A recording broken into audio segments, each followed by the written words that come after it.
Farmacología de las anemias nutricionales, eso es el otro tema que tenemos que enfocar en esta clase. Y luego, las anemias en realidad hay una clasificación bastante amplia, inclusive hay libros completos sobre anemias.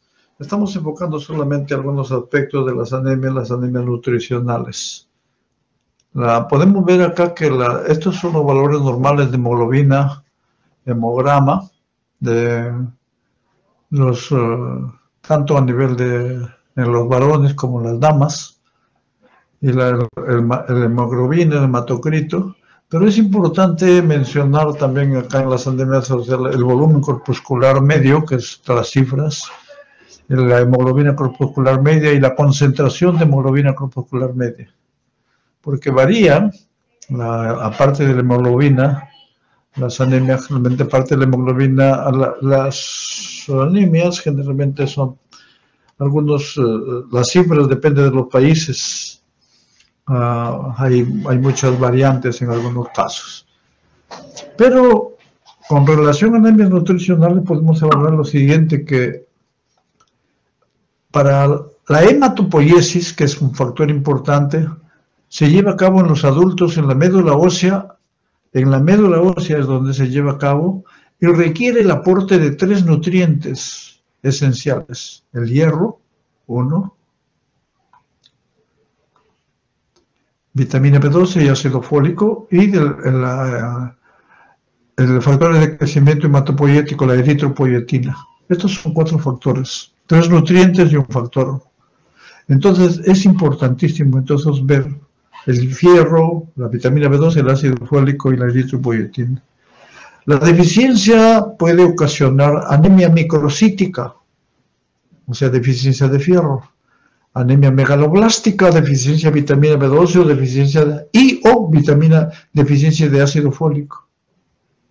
Son anemias más frecuentes en atención primaria de la salud y también en pacientes con anemias por trastornos crónicos. En esta lámina podemos observar que el fierro del organismo, acá han puesto como referencia en esta lámina una persona sana de 70 kilogramos. Entonces la hemoglobina al tejido, prácticamente a los eritrocitos se destina más o menos 2.600 miligramos de fierro. El 65% de fierro se lleva la hemoglobina. Un porcentaje menor mioglobina se lleva el hígado y la mioglobina. Ahí está la cantidad y el porcentaje. La transferrina tiene otro porcentaje. La ferritina y la hemosiderina, que son fierros de almacenamiento, se llevan esta cantidad. Porcentajes bastante. Entonces, ¿dónde hay mayor porcentaje de fierro? En la hemoglobina y en la ferritina y hemosiderina y en otros lugares. Y en otros órganos también, como estamos viendo. El hierro de la dieta se absorbe, lógicamente. La absorción depende de la anemia. Si no hay anemia, la absorción es baja. Si hay anemia, la absorción es mayor. Va al plasma, del plasma va a la médula ósea, de la médula ósea se forma en hemoglobina y luego los depósitos de fierro. En términos generales, luego los requerimientos de fierro en un adulto varón generalmente es entre 0,6 a 1 miligramos de fierro por día. En un adulto normal, los engramajes normales los requerimientos es de 0,9 a 1 por día y la pérdida es de 0,1 a 1 miligramo. O sea, prácticamente la pérdida es igual que los requerimientos en una persona normal adulta. Entonces el balance de fierro es neutro. El equilibrio estable del fierro se alcanza en los varones hasta los 35 40 años. Antes de esa podrían haber variantes, 25 a 30 años. Luego en las damas, después de la menopausia, lógicamente cuando ya no tienen regla. Las pérdidas de fierro en mujeres en edad fértil se incrementan. Ya no es 0,6, sino es 1,2 a 1,6. Por tanto, en niños y adolescentes también hasta los 30 años y en mujeres de edad fértil requieren los requerimientos de fierro. Entonces, los requerimientos de fierro son mayores en personas menos de 30 años, en varones, en las mujeres gestantes, en las damas premenopáusicas, digamos, generalmente son, y en mujeres en edad fértil, los requerimientos de fierro son mayores. ¿Dónde se depositan los fierros? El fierro. Generalmente la ferritina es 2/3 del fierro. Entonces, la ferritina, 2/3 de la reserva de fierro. La ferritina plasmática refleja el tamaño del control del depósito de fierro. Entonces me dice, si la ferritina plasmática me dice que está baja, significa que los depósitos de fierro, la ferritina, está baja también. La hemosiderina es 1/3 de la reserva de fierro, pero es como depósito estable. Pero la ferritina sufre un consumo proceso de incorporación y liberación para formar nuevas moléculas.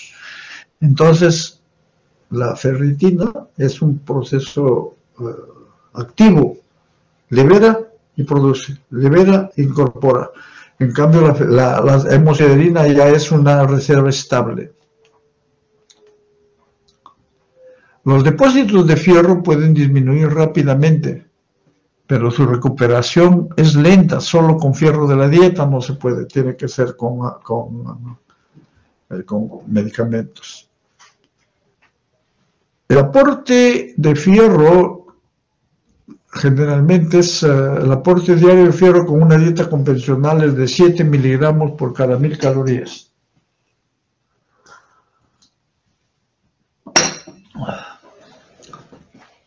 En adultos normal se absorbe entre 5 a 10%, pero cuando hay ferropenia, o sea, anemia, se absorbe cerca del 25%. Eso lo hemos mencionado desde el inicio, mayor absorción en pacientes que tienen ferropenia. Los reguladores más importantes de la absorción del fierro son los depósitos de fierro y las concentraciones de eritropoietina. Cuando los depósitos de fierro son normales, la absorción se reduce, y cuando los depósitos están disminuidos, la absorción aumenta. En situaciones de anemia, aumentan las concentraciones de eritropoietina y por lo tanto la absorción de fierro también. El fierro se absorbe en la última porción del duodeno y la primera porción del yeyuno. El fierro en la dieta se encuentra en estado férrico. Para absorberse necesita ser transformado en forma ferrosa. El ácido clorhídrico del estómago reduce del férrico a ferroso. O sea, el ácido clorhídrico es el que lo transforma a ferroso. Entonces significa que si el paciente no tiene acidez a este nivel, de repente no se va a transformar en ferrosa. O sea, a nivel gástrico, la absorción hemos dicho a nivel del duodeno y la primera porción es de yeyuno. El fierro en el intestino se une a una apoferritina de la mucosa intestinal y se transporta al plasma para su redistribución. En el plasma es transportado el hierro por una transferrina. La transferrina es una proteína sintetizada en el hígado. La transferrina, el 30-35% de transferrina se halla saturada con fierro. Esa es la que transporta el fierro en la sangre. La ferremia normal es de 60 a 150. Generalmente en las anemias se produce una ferremia fierro de 30, menor a 30 de microgramos por decilitro.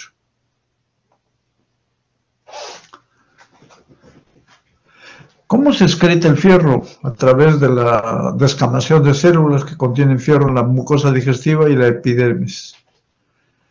Durante el embarazo también se pierde fierro debido al al traspaso al feto, y también en el parto, hemorragia. ¿Dónde están contenidos el fierro en los alimentos? Generalmente el alto contenido de fierro está en alimentos de origen animal, en frutas secas, germen de trigo, levadura de cerveza, en habas también, huevos, habas. El contenido intermedio, o sea, un contenido alto significa 5 miligramos por cada 100 gramos. Contenido intermedio 1.5 por cada 100 en pescados, aves, vegetales verdes, cereales. Y contenido bajo, menos de 1 miligramo por 100, leche no tiene mucho fierro. Derivados lácteos tampoco, vegetales no verdes tampoco. Entonces, la idea es consumir esto con vegetales verdes, cereales o frutas secas, esto que tienen alimentos contenidos en fierro. Vegetales verdes, cereales, los cereales, por ejemplo, ahí. Luego tenemos las anemias.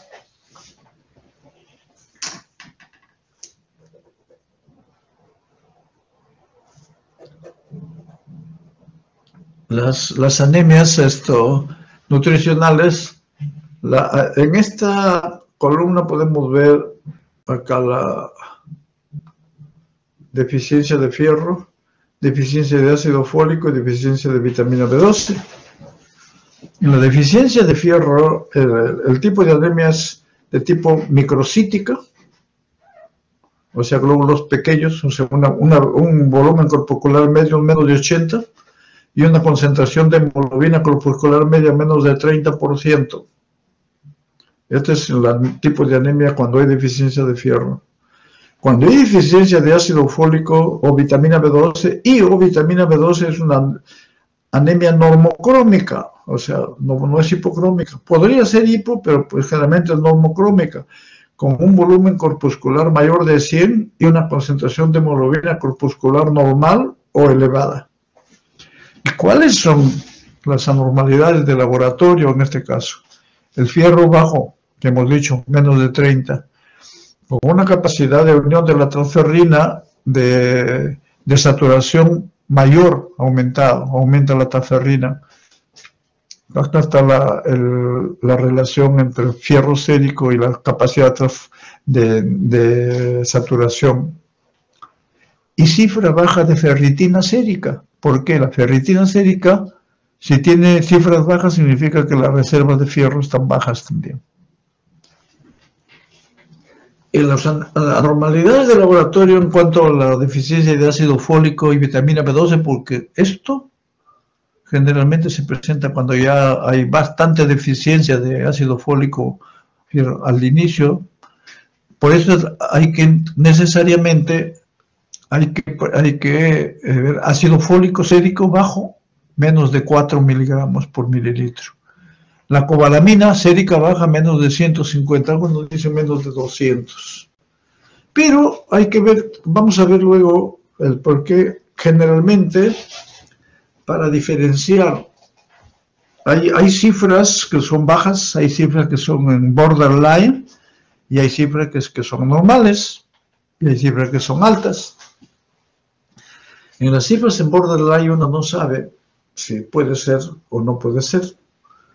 Entonces, puede ser deficiencia o no deficiencia. Por esta razón que se acompaña de la homocisteína sérica hay que solicitar, y lo otro, el ácido metilmalónico en suero. Esto es...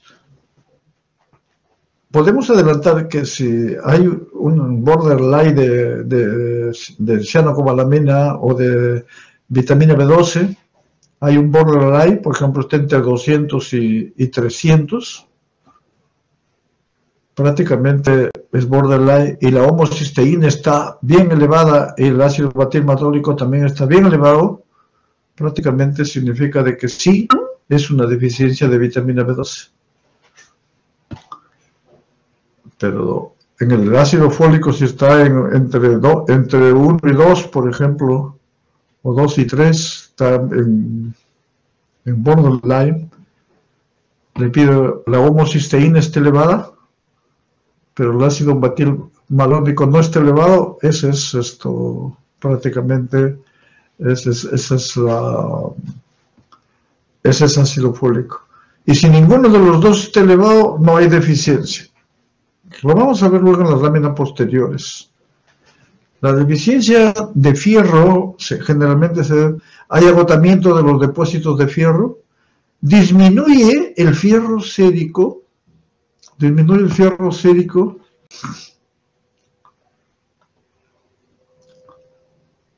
disminuye la ferritina eritrocitaria, aumenta la transferrina sérica, disminuye el volumen corpuscular y disminuye la hemoglobina. Ahí microcitosis, hipocromía y hay reticulocitopenia. Y anormal crecimiento de los epitelios, hay atrofia de los epitelios. ¿Cuáles son las causas de anemia ferropénica? Por déficit de aporte, carencias nutricionales, por aumento de pérdidas digestivas, extradigestivas, ginecológicas, urinarias, por parasitosis también, aumento de los requerimientos, fierro, embarazo, lactancia, niñez, adolescencia, déficit en la absorción, gastroctomía, gastritis atrófica, enfermedad celíaca, enteritis regional, resección de duodeno, fármacos antiácidos, coagulantes, alteraciones del transporte de fierro, transferrinemia congénita o adquirida. La clínica generalmente es hay fácil fatigabilidad, alteraciones tróficas de la piel, mucosa, glositis, fragilidad, caída del cabello, encanecimiento, fragilidad de las uñas, irritabilidad, pérdida de concentración, retraso psicomotriz, cefaleas, parestesia, mayor susceptibilidad a infecciones, taquicardia, insuficiencia cardíaca. Tratamiento es generalmente de la causa que dio origen, lógicamente, pues si hay pérdidas, o si hay requerimientos. Tratamiento de la anemia es el aporte de fierro exógeno a través de sales de fierro. Uno de los aspectos importantes en cuanto al tratamiento es el tratamiento es prolongado, pese a que porque las reservas, lo importante es que las reservas estén normales. Si las reservas se recuperan en forma lenta, entonces, pero de repente ya el fierro está normal, el aporte de fierro, en anemia ya prácticamente la anemia ya se recuperó, pero no, puede durar por 6 meses hasta que las reservas se recuperen. Otro de los aspectos importantes en el tratamiento es que lo que interesa no es las concentraciones de la sal, porque vienen en sal, fumarato, carbonato, gluconato, pero lo que interesa es el fierro elemental, no como sal. Y las dosis de fierro elementales de 2.1 a 3 miligramos por kilogramo de peso en adultos por día, y en niños de 2 a 6 miligramos por kilogramo de peso por día. Esto es importante. Entonces, fierro elemental y las dosis por kilo de peso. No importa la sal que haya. ¿Qué elementos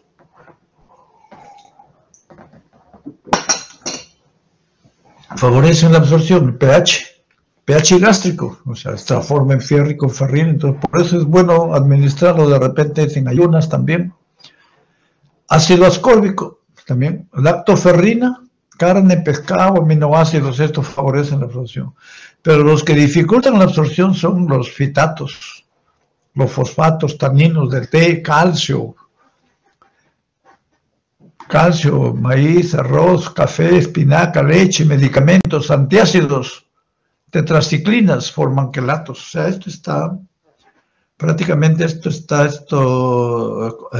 dificultan la absorción de fierro.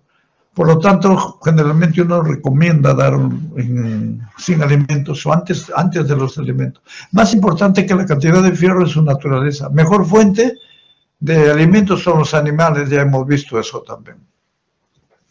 La farmacocinética, generalmente, hay algunos aspectos de gran importancia, como son que el 80% de fierro se une a la protoporfirina para convertirse en M y formar hemoglobina en los precursores eritrocitarios. Esto ya lo vimos anteriormente. La ingesta de alimentos disminuye la absorción en un 50%, por eso es que hay que darlos sin alimentos, o una hora antes por lo menos. Reacciones adversas de tipo epigastralgia, heces de color oscuro, el fierro pone las heces, hace las heces, lo transforma en color oscuro porque por el fierro mismo puede haber estreñimiento, diarrea, hemosiderosis, hemocromatosis en dosis elevadas por largo tiempo, por mucho tiempo, por tiempo prolongado, disculpe. Interacciones, disminuyen la absorción las tetraciclinas, antiácidos, leche, alimentos. Aumenta la absorción vitamina C y en general las sustancias ácidas. Contraindicaciones, úlcera péptica, colitis ulcerosa, en neoplasia también está contraindicado. Existen preparados para la administración oral. La administración oral generalmente, las sales más usadas, sulfato ferroso. Concentraciones de sulfato ferroso vienen en 300 miligramos. Son diferentes las concentraciones de fierro elemental. O sea, puede venir de 300, pero de repente elemental viene 40, 50 o 60. Los perfiles de eficacia y seguridad de las otras sales son prácticamente iguales. Fumarato, glutamato, polisacarato, succinato, o sea, son iguales. No hay que el fumarato es mejor. De repente algunas reacciones adversas por el estreñimiento, esas cosas. Tratamientos de anemia ferropénica puede deberse a pérdidas, o sea, cuando se trata con fierro, pérdidas crónicas de sangre, aumento de necesidad de gestación, periodo inicial de lactancia, por aporte dietético insuficiente, absorción insuficiente. Preparados de fierro, cómo vienen los comprimidos, diferentes concentraciones, estos son las sales y el fierro elemental, diferente cantidad de fierro elemental, y a cada dosis usual por día. Los compuestos de administración parenteral, en términos generales, la administración parenteral no se debe dar porque pueden desencadenar reacciones de hipersensibilidad aguda, reacciones anafilácticas graves en paciente. Yo vi en una paciente que el hematólogo prefirió administrarle por vía parenteral, le hizo una reacción alérgica muy severa, se asustó la señora, su mamá. No se ha demostrado que incrementa más rápidamente las cifras de hemoglobina, ¿no? O sea, sí, entre los administración parenteral y oral, la rapidez con que se empieza a recuperar la hemoglobina es casi similar. Están indicados cuando la terapia ha fallado oral, o sea, le doy oral y falla. O cuando no es posible, por ejemplo, por una oral, porque tiene enfermedad celíaca, úlcera péptica, fagia, deterioro del estado de conciencia, y en pacientes con hemodiálisis crónica, ahí es donde hay que darle de todas maneras, en hemodiálisis, ahí sí hay que darlas por vía parenteral. Y estos son los compuestos, el hierrosorbitol, el destran, el sacarato, pues, su vía de administración y las concentraciones en las que vienen. Las reacciones adversas es... reacciones adversas, dolor, coloración parduzca, sitio de inyección, por la vía intramuscular, por la vía intravenosa, cefalea, mialgias, hipotensión, linfadenopatía. La vitamina B12 y ácido fólico. Es importante ambos elementos porque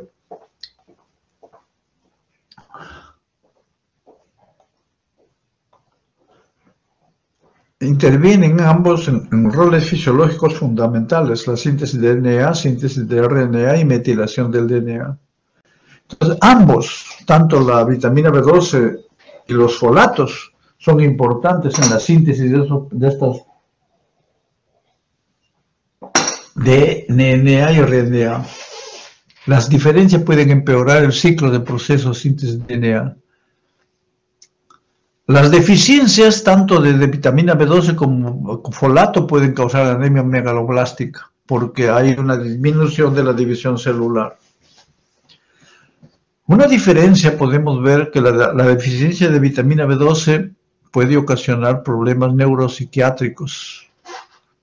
Entonces hay que determinar, cuando hay problemas neuropsiquiátricos, hay que pedirle vitamina B12 para ver la necesidad también de otros test, duración de la terapia y ruta de administración. Lógicamente, cuando hay problemas psiquiátricos, la vitamina B12, en caso de deficiencia, hay que administrarla por vía parenteral. Las fuentes dietéticas de vitamina B12 también, lo que pasa es que la vitamina B12 no se sintetiza en el ser humano, sino viene en fuentes, viene ya como vitamina B12. La cantidad en la mayoría de casos, una dieta balanceada deberá contener cantidades adecuadas de ambas vitaminas, con excepción de las dietas vegetales que no contienen. O sea, las dietas vegetales, los vegetarianos no consumen vitamina B12. Entonces, pues, hay deficiencia, hay potencialidad de riesgo de deficiencia. La vitamina B12 está presente en la mayoría de productos animales, incluyendo carnes, productos lácteos. No está presente en productos derivados de plantas, salvo los que están fortificados. Los suplementos de vitamina B12 disponibles se vienen por vía endovenosa, vienen tabletas en formas nasales, sublinguales. La vía nasal no es recomendable porque además que es muy costosa y además produce muchas complicaciones locales como son rinorrea severa. Tiene las causas de deficiencia de vitamina B12 que son similares también a las de ácido fólico. Anormalidades gástricas, enfermedades del intestino delgado, pancreatitis y la dieta. Por ejemplo, la lactancia de un niño recién nacido por una madre que tiene deficiencia de vitamina B12. Una dieta vegetariana estricta. Y una dieta vegetariana en una gestante, no, porque lógicamente no va a tener requerimientos. O agentes que bloquean la absorción, la neomicina, las biguanidas, metformina, que vamos a ver cuando hablemos de diabetes, disminuye la absorción de la vitamina B12. Entonces, a los pacientes diabéticos hay que controlarle cada cierto tiempo, cada medio año, un año, la vitamina B12. También hacen lo mismo los inhibidores de bomba de protones y los inhibidores de anti-H2 también, la cimetidina. Y el óxido nitroso, que es un gas que se utiliza en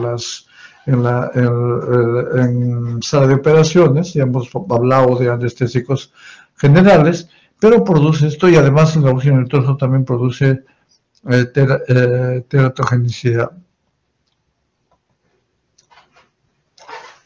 En esta lámina podemos ver algo importante, justo lo que mencionábamos antes. La homocisteína se transforma en metionina. Para que se transforme en metionina necesita de la cobalamina, o sea, vitamina B12, pero también se utiliza el tetrahidrofólico. Pero para el metilmalónico, coenzima A, para esta enzima, para transformarlo en succinilcoenzima A, se utiliza solamente la adenilcobalamina, o sea, se utiliza esto. Pero no se utiliza, se utiliza solo como factor esto, y no se utiliza esto. Esto va a dar por resultado lo siguiente. Vamos a ver acá. En esto ya mencionamos antes algo, pero vamos a ver acá algunos aspectos importantes que son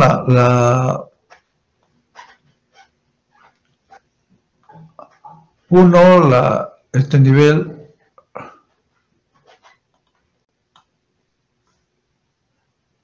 medidas de vitamina B12 y folato. Acá si uno o ambos, tanto vitamina B12 como folatos, están en borderline, o uno o ambos niveles son deficientes,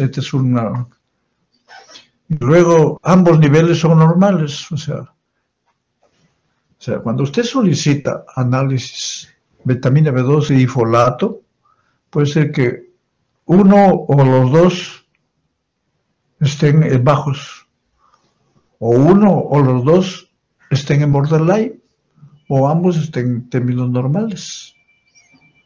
Entonces, ¿qué hacer ahí en esos casos?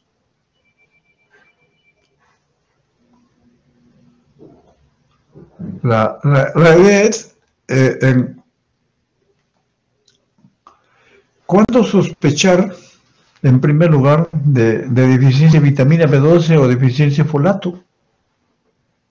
Basado en uno de los siguientes condiciones, o sea, dieta asociada con deficiencia, o sea, una deficiencia dietética, que ya mencionamos cuáles son. Si hay una anemia macrocítica, macrocítica con bajo contenido de reticulocitos, hay que pensar en deficiencia de folato o vitamina B12. Si hay una moderada pancitopenia, también hay que pensar en folato o vitamina B12. En neutrófilos hipersegmentados también hay que pensar. Y en anormalidades neuropsiquiátricas que no son explicables también hay que pensar. En ese contexto es que se solicitan, y a lo que hemos mencionado acá, niveles séricos de vitamina B12 y de folato. Estas son las condiciones las cuales hay que solicitar. Entonces si los dos o uno o ambos son deficientes, vitamina B12 y un folato deficiencia es confirmada, entonces hay que darle los dos. Pero si uno o ambos tienen borderline, entonces en ese caso hay que pedirle ácido metilmanólico y homocisteína. Si está incrementado el ácido metilmalónico y la homocisteína incrementado, la deficiencia es solo de vitamina B12 confirmado. Pero si el ácido metilmalónico está normal, la deficiencia de folato, esto es confirmado. O sea, si el ácido metilmalónico es normal, folato. Si hay deficiencias de ambas, es vitamina B12. Y si tanto la homocisteína como el metilmalónico están normales, se descarta la deficiencia cuando hay cifras, digamos, cifras en borderline. ¿Y cuándo son las cifras en borderline? Acá tenemos ya, vamos a ver esto de nuevo. Vitamina B12 deficiente es cuando hay menos de 200. Borderline está entre 200 a 300. Normal por encima de 300 picogramos. Las cifras varían un poco de acuerdo a las referencias que tienen los laboratorios, pero en cuanto a folato, deficiencia menos de 2, borderline de 2 a 4 y normal por encima de 4. Entonces ya sabemos esto y cómo manejar esto. Y cómo manejar las deficiencias y cómo confirmar si hay deficiencia de uno o deficiencia de otro. Si un paciente psiquiátrico tiene manifestaciones psiquiátricas y yo digo, puede haber deficiencia de ácido fólico, y yo le doy ácido fólico, de repente le voy a empeorar por eso es que es importante definir esto. Si tiene deficiencia de ambos, le doy ambos, pero si no tiene deficiencia, solamente deficiencia de vitamina B12, el darle ácido fólico creo que no es conveniente. Entonces, acá tenemos los síntomas clínicos de deficiencia de ácido fólico, ya hemos mencionado, los valores plasmáticos, ya hemos mencionado también, el diagnóstico de deficiencia menos de 200, pero ya hemos visto borderline entre 200 y 300.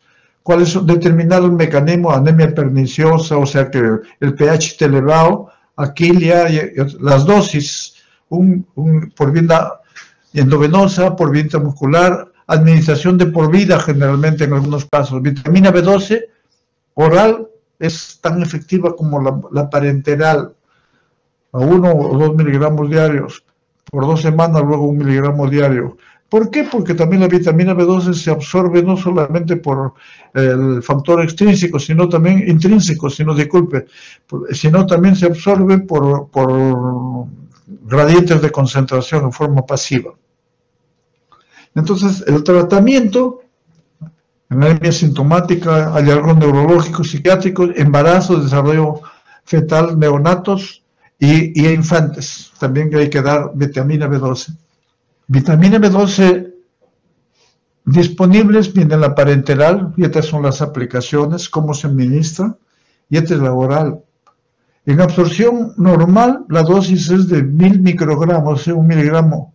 Es igual de efectiva para personas con absorción alterada, dosis hasta 2 miligramos. En anemia perniciosa hay que continuarlo prácticamente el tratamiento. La absorción, el hilio terminal por transporte activo, ya mencionamos. Transporte se transforma, la B12 se transcobalamina. Almacenamiento se almacena generalmente en el hígado. Se necesitan 3 a 6 años de nula ingesta o ausencia de factor intrínseco para manifestar anemia. Tenemos acá, estos son los algoritmos para tratar, digamos, por vía parenteral o por vía oral, que ustedes lo van a revisar ya con más detenimiento. Esto forma parte ya de la terapéutica. Las deficiencias de folato. Las deficiencias de folato generalmente son dieta restrictiva, síndrome de mala absorción, paciente con anemia hemolítica crónica también incrementa el requerimiento del embarazo y lactancia. En estado de mala absorción pueden estar asociados ambas deficiencias. Generalmente el folato está presente en vegetales verdes, hígado, nueces. Por eso la dosis diaria de ingesta de folatos es 65 microgramos de folato dietético en infantes, a 400 en adultos con requerimientos, con altos requerimientos en embarazo, mucho más dosis. Estas son las causas de deficiencia de folato: abuso de sustancia, o sea, alcoholismo, pobreza, ingesta dietaria, mala absorción, fármacos que ya mencionamos, metotrexate, trimethoprim, fenitoína, incremento de requerimientos. Luego podemos ver acá los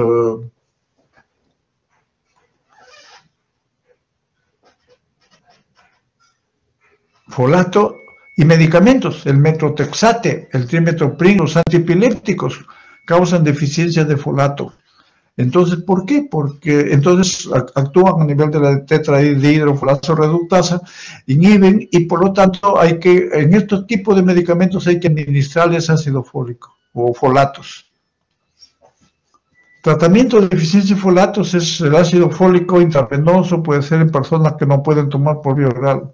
Prevención de deficiencia de folatos para pacientes con riesgo de desórdenes gastrointestinales, desnutrición severa, alcoholismo crónico, ingesta reducida de vegetales verdes, anemia hemolítica, eczema también. Luego vienen acá otros aspectos: aplicaciones clínicas en anemia megaloblástica, tratamiento de prevención de toxicidad por metotrexate, ya mencionamos, en gestantes. Y por último, les voy a agradecer unos 3 minutos para terminar. Los factores de crecimiento, sea la eritropoyetina, que es importante, que es un factor de crecimiento también, y que es importante la eritropoyetina como factor que hemos mencionado al inicio de la clase, de la clase sobre anemias nutricionales. Es producido en las células intersticiales del riñón y también en los macrófagos. Estimula las células progenitoras comprometidas para que proliferen y generen eritrocitos.